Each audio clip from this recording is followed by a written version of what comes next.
Aquarians let's see कि 5 अक्टूबर 2024 का divine message, goddess guidance, universal message क्या है। आज यूनिवर्स, दुर्गा माता आपसे क्या कहना चाहती हैं, क्योंकि नवरात्रि चल रहे हैं।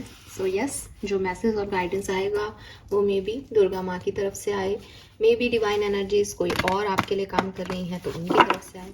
लेट्स सी कि 5 अक्टूबर 2024 के लिए क्या जनरल मैसेज है। And yes, I am sorry, personal reading में मैं लेट हो रही हूँ। थोड़ा सा टाइम नहीं मिला मुझे, इसलिए मैंने पर्सनल रीडिंग नहीं बनाई, बट आज आपको वो रीडिंग ज़रूर मिल जाएगी, ठीक है। सो आपने वेट किया इतना, 5 दिन हो गए, नया महीना आ गया, सितंबर की रीडिंग भी मैंने पोस्ट नहीं की, उसके लिए मैं बहुत बहुत बहुत सॉरी हूँ। प्लीज़ मुझे माफ़ कीजिएगा, और मैं आज डेफिनेटली ये रीडिंग जो है वो आपको मिलेगी आज के दिन में।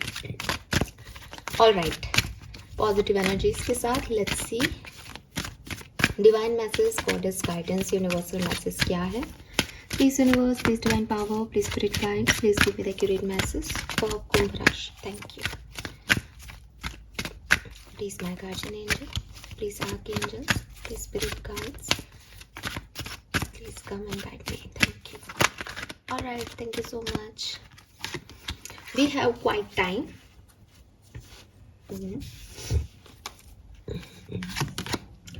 Fertility, all right. Past life का कार्ड कल भी था। बॉटम में है ट्रांसफॉर्मेशन। अगर मैं आज नंबर चैनल करती हूँ तो अगेन मुझे 5 नंबर दिखाई देता है। ट्रांसफॉर्मेशन, चेंज की एनर्जी है, कहीं ना कहीं आज की एनर्जी कल से रिजेंबल कर रही है। वाइब्रेशन एनर्जी वाइज भी वो रिजेंबल कर रही है, ये कार्ड तो कर ही रहा है। इसके अलावा मुझे नंबर 2 भी सिग्निफिकेंट दिख रहा है। अब मुझे चेंज के साथ साथ एक्वेरियंस में मूड स्विंग्स बहुत दिख रहे हैं। कभी आप बिल्कुल लो हो, आपको लग रहा है आपकी हेल्थ ठीक नहीं है, आप मेंटली फिट नहीं हो, आप फिजिकली फिट नहीं हो। कभी आप एकदम एक्टिव हो, आपको लग रहा है मुझे ये भी करना है, मुझे वो भी करना है, मुझे ये भी करना है। सो कहीं ना कहीं एक डिसबैलेंस मुझे दिखता है एक्वेरियस की एनर्जी में आज के दिन। डेफिनेटली यूनिवर्स चाहता है कि ये डिसबैलेंस ना हो, इस पर वर्क करें। पहला गाइडेंस तो यही है। नंबर 2, नंबर 5 की ऊर्जा है और नंबर 7 की भी ऊर्जा है अगेन यहाँ पे, ठीक है, जो कि आपको कह रहा है कि अगर आपको समझ में नहीं आ रहा कि ये डिसबैलेंस आप कैसे ठीक करें, देन आप स्पिरिचुअल वर्क करें, आध्यात्म की तरफ जाएं, कुछ नया पढ़ें, कोई वेद पुराण पढ़ें, ठीक है। थ्रॉट चक्रा पे काम करें, बिकॉज मेरा गला बिल्कुल ठीक है। आपकी रीडिंग को बोलते हुए मेरा खर खर कर कर होने लग गया, तो डेफिनेटली कोई चीज़ है जो आपको ब्लॉक कर रही है। आपका थ्रॉट चक्रा जो है वो बिल्कुल भी सही नहीं है। आप अपनी बातों को सही तरीके से सामने वाले को रख नहीं पा रहे हो, जिसकी वजह से मिसअंडरस्टैंडिंग्स हो रही हैं, लोग आपके बारे में गलत सोच रहे हैं। तो ये आप कैसे ठीक करोगे कि आप जो है वो अपना कम्युनिकेशन स्किल सुधारें। कम्युनिकेशन स्किल सुधारने में क्या होता है कि कई बार हमें पता नहीं चलता, आपको लगता है मैंने तो सही बताया उसको, लेकिन सामने वाले ने उसको किस परसेप्शन से परसीव कर लिया वो आप नहीं समझोगे। तो अगर थोड़ा रूड होके बताया तो थोड़ा प्यार से, इमोशनल होके बताएं, शब्दों के प्रयोग का ध्यान रखें कि क्या बता रहे हैं। मतलब मैं देख रही हूँ कुछ मिसअंडरस्टैंडिंग्स हैं, कुछ मूड स्विंग्स हैं कि कभी आपने प्यार से बात कर ली किसी से, कभी आपने गुस्से से बात कर ली, तो सामने वाला उस एनर्जी में नहीं है जिसमें आप हो। आप में से काफ़ी लोगों की मरकरी, बुध की महादशा या दशा चल रही हो, ऐसा हो सकता है, बिकॉज मरकरी कम्युनिकेशन को रिप्रेजेंट करता है प्लैनेट, तो मरकरी का कोई रोल यहाँ पे हो सकता है। कलर ऑफ द डे आप देख सकते हो, ऑलमोस्ट तीनों ही कार्ड्स में एक पर्पल एनर्जी है। मुझे ये शाही का कलर, ब्लू कलर भी दिखता है। अगेन मैंने एक बार पहले भी मेंशन किया है, ब्लू कलर को अवॉइड करें आप लोग, ठीक है। ब्लू कलर राहु की एनर्जीज को बढ़ाता है। अगर आप में किसी की गलती से राहु महादशा हुई तो वो आपके लिए अच्छा नहीं होगा, ठीक है। तो बेहतर है कि आप पर्पल की तरफ जाएं। हालांकि मुझे फिर भी इंक का ब्लू कलर भी दिखता है यहाँ पे। बट मैं आपको जो सजेस्ट करूंगी कि आप अपने पास कौन से कलर की चीज रखें, तो पर्पल रखें अपने पास, ठीक है।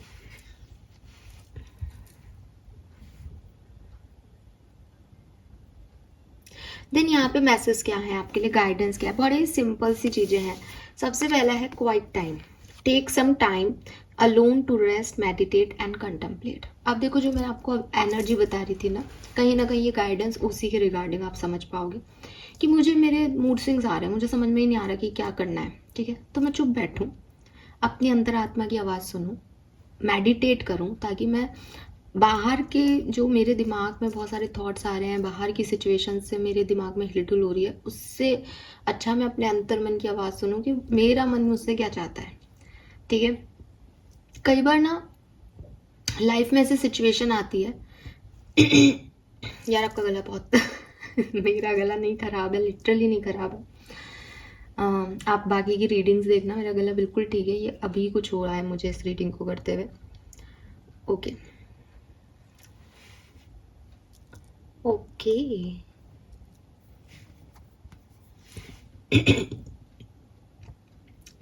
आप में से कोई ना रोया है आज, या सुबह सुबह हुई है अभी, तो कोई ऐसी सिचुएशन घटेगी, कुछ ऐसे इमोशंस में आप चले जाओगे जहाँ आपको रोना आएगा आज के दिन, उसके लिए भी ये गाइडेंस बहुत अच्छा है। और गाइडेंस क्या है कि ज़्यादा बाहर क्या हो रहा है उस दुनिया पे ध्यान मत दो, अपने अंदर अंतरात्मा से पूछो वो क्या चाहती है, क्या चीज़ें हैं जो आपको खुश करती हैं। और मान लो कि मुझे घूमना पसंद है, ठीक है, तो आप घूमने जाओ। आपको लग रहा है कि मैं बहुत थक गई हूँ काम करते करते, मुझे 2 दिन रेस्ट चाहिए, आप रेस्ट ले लो। लेकिन ये जो भी आप सोचोगे ये किसी और के रिलेटेड नहीं होना चाहिए। मतलब अगर आपका दिमाग कह रहा है मुझे उस व्यक्ति से बात करनी है, वो आपका क्वाइट टाइम नहीं है, वो आपकी अंतरात्मा की आवाज़ नहीं है, वो आपके दिमाग की आवाज़ है। क्योंकि दिमाग और दिल, इमोशंस और प्रैक्टिकलिटी, ये 2 चीज़ें हैं जो अपने लिए अच्छा सोचती है। सोल जो है वो आपकी ग्रोथ के लिए अच्छा सोचेगी कि देखिए यार तू अभी लो फील कर रही है, तेरे को लग रहा है उससे बात करके तू हील हो जाएगी, लेकिन नहीं, ऐसा कुछ नहीं है।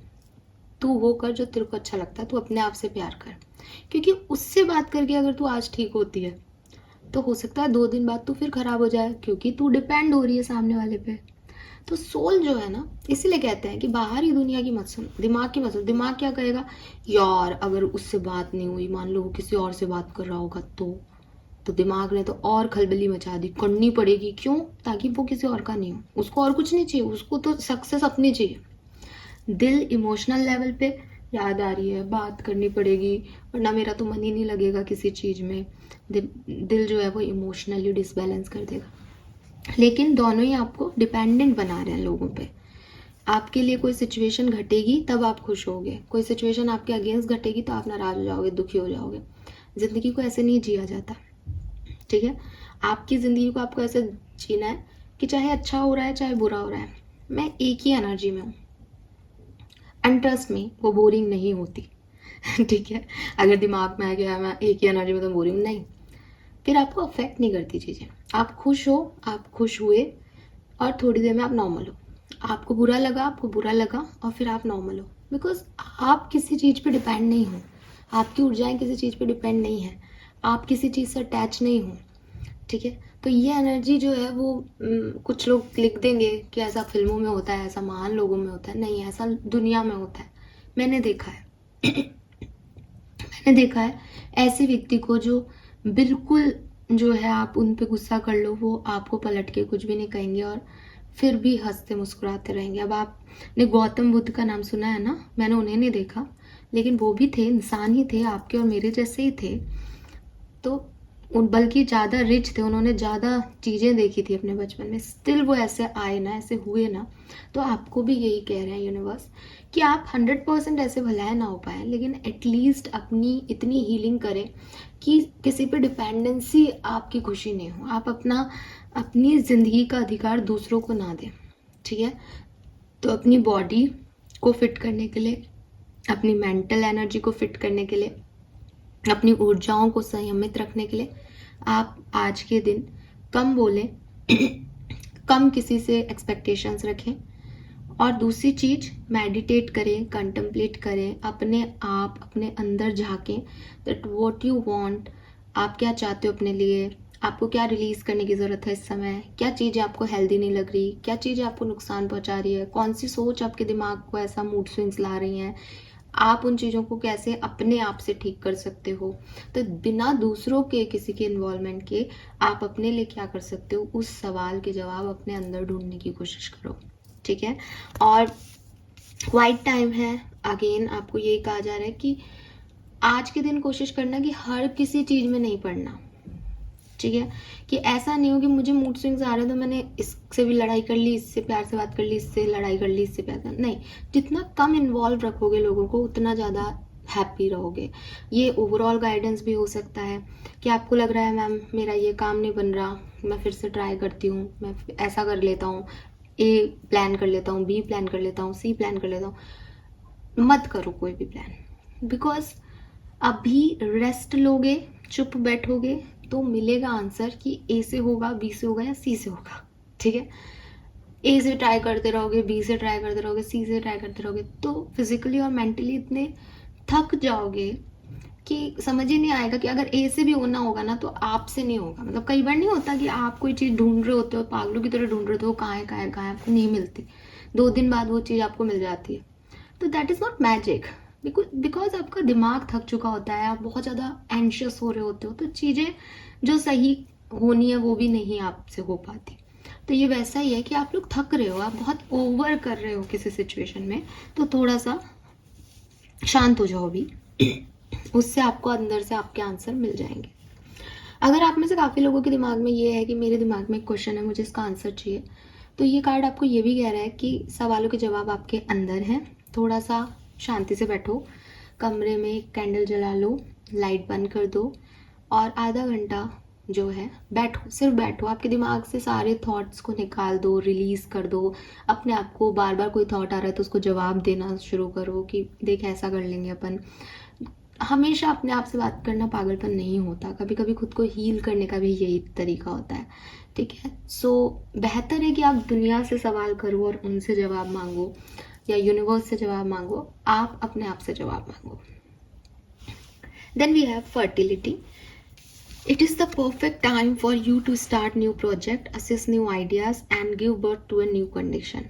अब अगेन अगर आप परेशान हो रहे हो, जो अभी मैंने आपको बात बताई, आपको कुछ आंसर्स चाहिए, आपको अच्छा फील नहीं हो रहा, आप लो एनर्जी में हो, देन ये आपके लिए गाइडेंस है इस सिचुएशन में। लेकिन अगर आपने ये चीज़ कर ली, आपके पास सारे सवालों के जवाब आ रहे हैं, आप खुश हो, एनर्जेटिक हो, आपको लग रहा है कि यस मेरी अक्टूबर की रीडिंग बहुत अच्छी आई है, मुझे अक्टूबर में ये करना है, वो करना है, मैंने कुछ नया स्टार्ट किया है, आगे क्या होगा, then go for it, go for it. उसमें हार्ड वर्क करो और जितनी मेहनत करोगे उतनी सक्सेस आपको मिलेगी, ठीक है। सो मे बी आप में से कुछ लोगों को सक्सेस मिल रही है और मेहनत करते जाओ। आपके लिए मैसेज ये है, अगर कोई नया आइडिया आ रहा है उसको ट्राई करो, लेकिन अगेन यहाँ कंफ्यूज होने की ज़रूरत नहीं है। मैं परेशान हो रही हूँ, मैं ए लगा लूँ क्या, ये तो हो ही नहीं रहा, मैं बी कर लूँगी तो हो नहीं रहा, ये सिचुएशन में कुछ नहीं करना। लेकिन मैं खुश हूँ, मेरी मूड स्विंग्स नहीं है, मेरी एनर्जी पॉजिटिव है एंड मैं सोच रही हूँ कि यार यूट्यूब चैनल ठीक ही वर्क कर रहा है, लोगों से रेजोनेट भी हो रही है रीडिंग, एक लाइव सेशन कर लूँ क्या, तो कर लो, ठीक है। बिकॉज एनर्जी आपकी प्योर है, आप बिल्कुल लो फील नहीं कर रहे, आपके दिमाग में एक नया आइडिया आया तो आप उसको कर लो, ठीक है। मैं सारी चीज़ें अपने ऊपर एग्जाम्पल देके कर रही हूँ आज, उसको अदरवाइज मत लेना, मुझे समझाने में और बोलने में आसान हो रहा है इसलिए मैं ऐसे बोल रही हूँ, ठीक है। Then we have past life. Past life का कार्ड कल भी आया था। आपकी लाइफ की कुछ सिचुएशंस जो हैं वो पास्ट लाइफ की वजह से हैं जो हैं। अगर आपको ऐसा लगता है कि मेरे साथ ऐसा क्यों हो रहा है, कोई व्यक्ति मुझे क्यों मिला, उसने मुझे क्यों चीट किया, या मेरी शादी हुई मैं इतनी खुश थी लेकिन मेरे को ऐसा ससुराल क्यों मिला, तो आप अपना पास्ट जो है, कई लोग इस तरीके से करते हैं, आप अपनी पास्ट एनर्जी चेक करवाएं। हो सकता है कि उन सोल्स की जो आपको तकलीफ़ दे रहे हैं अभी, उनका और आपका कोई प्रारब्ध बच गया हो, मतलब उनका और आपका कोई कर्मा पास्ट लाइफ का बच गया हो जो वो इस लाइफ में कंप्लीट कर रहे हैं, ठीक है। मैं नहीं जानती ये प्रोसेस, लेकिन मैंने सुना है काफ़ी लोगों से। और स्पिरिचुअलिटी में ये बहुत कॉमन जो है एक वो है कि कॉन्सेप्ट, जिसमें कहा जाता है कि क्योंकि जब हम स्पिरिचुअलिटी में चीज़ों को ये समझते हैं कि हर चीज़ आपका प्रारब्ध है, तो फिर क्वेश्चन फिर यही अराइज होता है कि ये प्रारब्ध के कर्म कैसे हमारे साथ होते हैं। तो मैंने पहले भी एक बार शेयर किया था एक स्टोरी, वो मैं फिर से शेयर करती हूँ कि 2 भाई थे, और बड़ा भाई और भाभी थे, और एक छोटा भाई था। छोटा भाई बहुत छोटा था, 13-14 साल का होगा। उनके मदर थी नहीं, फादर थे, और फादर की भी एक बार डेथ हो जाती है। तो क्योंकि फादर की डेथ एकदम से होती है, तो जो छोटा भाई होता है वो थोड़ा सा मेंटली भी स्टेबल नहीं हो पाता, और थोड़ा सा उसकी तबीयत ख़राब हो जाती है पापा को इस तरह से देख करके। तो बड़े भाई की बीवी उसे कहती है कि सुनो, ये तो पगला गया है आपका भाई, तो अब अगर आप इसके पैसे लगाओगे इसको ठीक कराने में या इसका ट्रीटमेंट कराओगे तो पैसे भी लग जाएंगे आपके, और बड़ा होकर के ज़्यादा समझदार हो गया तो ये अपना हिस्सा भी मांगेगा। तो आप ऐसा करो कि इसको या तो ऐसे ही रहने दो, लेकिन ऐसे अपन को सेवा करनी पड़ेगी, तो इसको ख़त्म कर दो ताकि अपन आराम से बाबूजी की जायदाद लेकर के और आराम से रहें दो और हमारा घर बनाएं। तो बड़ा भाई भी थोड़ा सा क्या, ऑब्वियसली पैसों के लालच में दोनों मियाँ बीवी राजी हो जाते हैं और प्लान बनाते हैं। एक वैद्य को बुलाते हैं और वैद्य को कहते हैं कि इसको एक ऐसा इंजेक्शन दे दो कि ये मर जाए, बेचारा पागल तो है ही, ये भी परेशान होगा ज़िंदगी को जी करके। तो वैद्य कहता है ठीक है, वो भी पैसे खा लेता है और उसको एक इंजेक्शन दे करके दोनों मियाँ बीवी और वैद्य जो है वो मार देते हैं। अब उस व्यक्ति के एक बेटा होता है तो साहब बेटा बड़ा हो जाता है, 18 साल का होते ही बेटे की शादी कर देते हैं। जैसे ही शादी करते हैं बेटे को बहुत बड़ी बीमारी हो जाती है किडनी की। तो उसकी बीवी जो है उसकी सेवा करती है बहुत ज़्यादा, उसको दवा पानी करते हैं। अब एक बार वो हॉस्पिटल बेड पे बैठा होता है, तो उसके जो पापा होते हैं यानी वो बड़ा भाई जो होता है वो उसके सिराने बैठता है। तो कहता है कि चलो अब चलता हूँ। उनका बेटा बोलता है, जो बीमार होता है जिसकी शादी हुई होती है, तो कहता है अरे बेटा ऐसे क्या कह रहा है, तो हमारा इकलौता बेटा है, तेरे लिए मैं सब कुछ जो है करूँगा, चाहे अभी मेरी आधी प्रॉपर्टी गई है, सारी प्रॉपर्टी भी चली जाए तो कोई बात नहीं, मेरे लिए मेरा बेटा ज़रूरी है, तो मेरा इकलौता बेटा है। माँ भी रो रही होती है, ऐसी बातें कैसे कर रहा है। सब शांत हो जाते हैं, चुप हो जाते हैं, रोते रहते हैं दोनों। एकदम से वो जो बेड पे होता है उनका बेटा वो बोलता है, भैया मैंने आधी प्रॉपर्टी ली है, आधी तो आप ही की थी। तो वो एकदम से शॉक्ड हो जाता है कि ये क्या बोला। तो वो बोलता है कि मैं आपका भाई हूँ, आपने मुझे मार दिया था इसलिए अपना हिस्सा लेने आया था। आधी प्रॉपर्टी मेरे नाम की थी पापा की, तो आपने मेरी बीमारी में मेरे ट्रीटमेंट में उसको लगा दिया। तो कहता है कि पागल हो गया है क्या तू, तेरे पे बुखार चढ़ गया है, ऐसी बातें क्यों कर रहा है, अच्छा हमसे बदला ले रहा है, इस लड़की से क्या बदला ले रहा है जिससे शादी करके लाया, इसको क्यों अकेला छोड़ के जा रहा है, ऐसे बोलने लग जाता है। तो कहते हैं कि ये लड़की वैद्य है, उनकी भी कुछ समय बाद मृत्यु हो गई थी बुढ़ापे में, ये वही उन्हीं का पुनर्जन्म है, और इसने जो किया था उसके वजह से इसको मेरे को सही दवाएं देनी चाहिए थी, सेवा करनी चाहिए थी, लेकिन इसने अपना काम पूरा नहीं किया, तो ये इसकी सजा है कि इससे मेरे को जो सेवा करवानी थी वो मैंने इस जन्म में करा ली, अब ये भुगतेगी और रोएगी अपने कर्मों पे।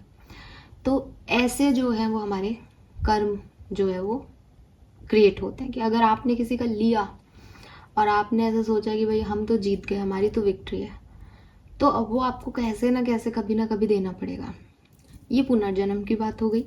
अगर आपका ज़िंदगी का लंबा हिस्सा रहा तो हो सकता है आपके प्रारब्ध खत्म हो जाएं और आप इस जन्म का भी भोगने लग जाओ। तो जब लोग ये कहते हैं ना कि सब कुछ आपके कर्म है, तो वो गलत नहीं कहते।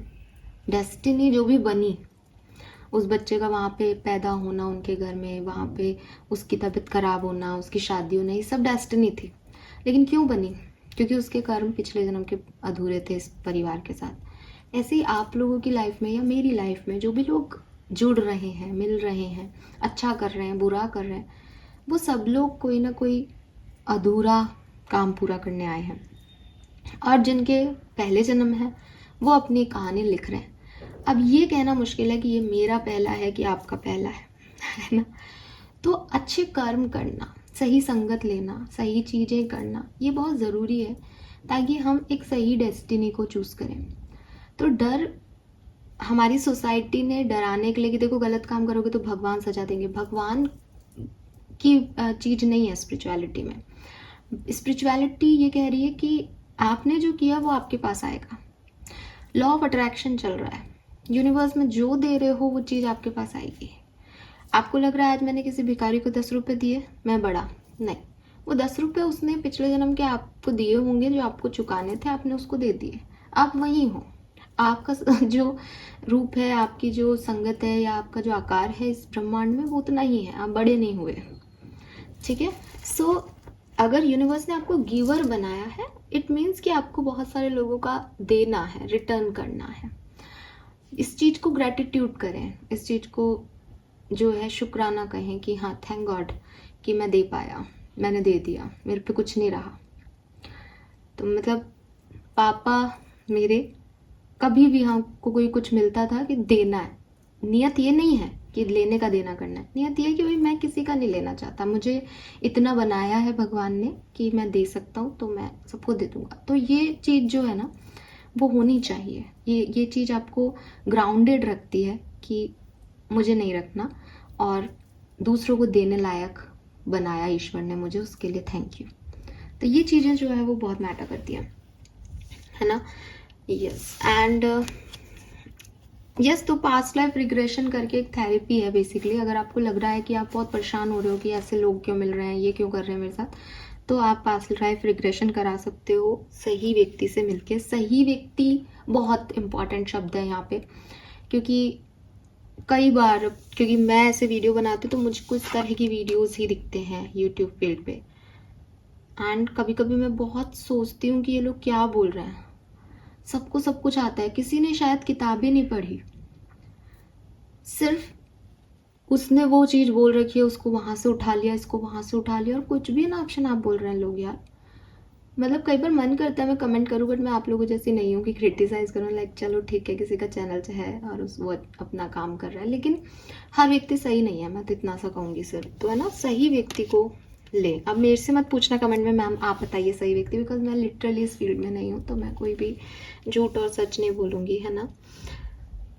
तो ये चीज़ आप करा सकते हैं। एंड आपकी लाइफ की कोई सिचुएशन में भी किसी का पास्ट, फॉर एग्जांपल कि आप किसी लव रिलेशनशिप में हैं एंड आपके हस्बैंड या आपके जो लवर हैं, जो पार्टनर हैं, वाइफ है, वो बहुत अच्छे से आपको अफेक्शन नहीं शो कर रही, आपको लग रहा है मैं सब कुछ कर रहा हूँ या मैं सब कुछ कर रही हूँ, फिर भी ये खुश क्यों नहीं होती, खुश क्यों नहीं होता, तो मे बी उनका कोई पास्ट रिलेशनशिप है जिससे वो अभी निकले नहीं हैं।